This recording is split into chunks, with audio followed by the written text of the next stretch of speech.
I was watching Raging Midlife, and this is a movie that I can say either Eric Holmes will really enjoy this movie, or Eric Holmes will say, this movie should be for me, but I'm not feeling it.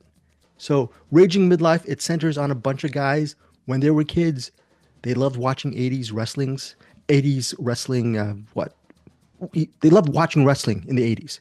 And one time they're seeing in person Raging Abraham Lincoln. That was our wrestling idol. Raging Abraham Lincoln is basically an impersonation of the Macho Man Savage. Okay, so but this one is Raging Abraham Lincoln. I think I forgot what happens in the match, but for some reason his He Raging throws he throw Randy Savage or Raging Abraham Lincoln. Oh yeah, throws his shirt out and they get it and then it gets taken from him and then a whole bunch of mess happens whole bunch of and then mess the happens. shirt ends up being lost. And then these two kids are now adults. One of them is a lawyer. The other one is sort of a felon. His best friend, it's a lawyer and his best friend who does a lot of trouble. He's sort of a troublemaker. He's pretty much a troublemaker, but they're now adults and it's their mission to find this missing Raging Abe shirt. Also starring, actually making some really cool appearances is Paula Abdul, who plays the just not the girlfriend, the Mary Todd. Mary Todd. She's Mary Todd, the fellow wrestling, not wrestling partner, wrestling collaborator of She's Raging basically Queen Miss Elizabeth to Miss Randy Elizabeth. Savage. Right, Yeah, exactly. Randy Savage is Raging Abraham Lincoln. Right. So Raging Midlife is an homage to Miss Elizabeth or Queen Elizabeth. I think it's Miss Elizabeth I and was Miss Ran- Elizabeth, and then when he became Macho King, then she became Queen Elizabeth. I stand corrected. Thank you, Eric Holmes. So this has to be a movie that is right up Eric Holmes' alley. I believe it's right up my alley as well. It's directed, co-written, and produced by Rob Taylor, and it's co-written and produced by Nic Costa. Both Rob Taylor and Nic Costa are in the movie. Chekhov's Chekhov, aka Walter Koenig, is in this movie as well, and the movie is voiced over by Eddie Griffin, who also makes an appearance in this movie. I'm not going to say who. Well, should we say who Eddie Griffin plays? It's a pretty nice He's little the character. narrator, El Duque. Yeah, he's a narrator, and then he's El Duque, right? Okay, then we won't say what El Duque does, so we'll let that be a surprise. Eric, am I wrong? This has to be a movie for you, or not? This movie's completely stupid, and I say that in the most positive of ways. It's kind of had some let's start a cult vibes to it, where it's like let's start a cult is like really stupid, but it's funny, and this one is also stupid and also funny. Um, yeah, and plus there's like it, it has like a bunch of like for instance we mentioned the Randy Savage and the WWF stuff that they did, where it's Randy Savage is the WWF, but it's not technically. Right, Uh, Similar to how um, a Violent Nature is right, basically a Friday the 13th movie, but it's not really a Friday the 13th.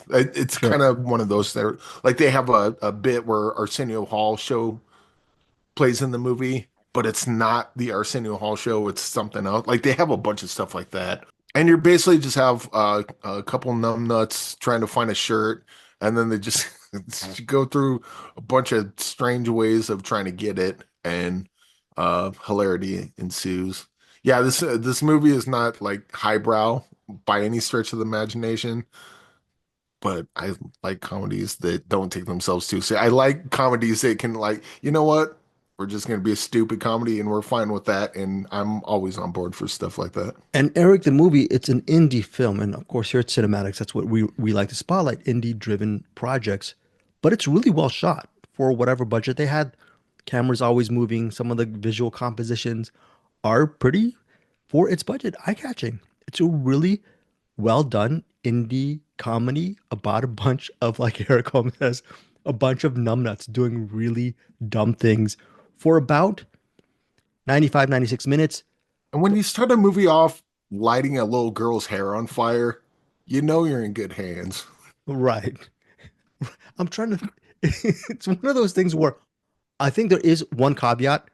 Our buddy Bruce, I think he tried watching this movie several times. I don't know if he's going to mention it in the cinematic. I don't think he finished it. So maybe it wasn't his wavelength, Also, the comedy might not appeal to some, right, Eric? They might get frustrated with it. I mean, if you're not on that lane, that's what I'm saying, Eric. But this is definitely a movie. Put it on, and you'll know within like 5, 10 minutes if this is a movie for you or not. Because it's not like, it doesn't like button hook you or anything. You just like once you start, you know almost immediately what kind of movie this is. And so if you're not on the movie's comedic wavelength, just bail. There's nothing wrong with that. But then if you're watching the first 5, 10 minutes and you're like, this is pretty stupid and hilarious and I dig this, stick with it because it just continues that. There's also a woman named the actress Emily Sweet, I believe that's her name. She's very good in this movie. I mentioned previously Nic Costa and Rob Taylor, but Emily Sweet, she plays the obnoxious sister of one of the kids, and she has an important part to play in this missing, what is it, Raging Abraham Lincoln T-shirt, and she's funny in this movie as Rage well. Mania. Rage Mania shirt. Thank you, Which Eric. is weird because so the Abraham Lincoln is basically Randy Savage, but he also has a championship belt, and the Rage Mania is definitely a nod to Hulkamania. So it's kind of Randy Savage and Hulk Hogan kind of mashed into one character. I Right. don't, I could be wrong. I don't think Randy Savage ever won the championship belt, but Oh, very good. Okay, maybe so maybe I'm wrong about that. who knows? Again, me and Eric were trying to reflect on our lives back in the 80s. I just know just from this conversation that Eric watched his share of WWF. I watched my share of no, and it's not WWE. Back in the 80s, it was WWF. Yeah, World Wildlife Foundation.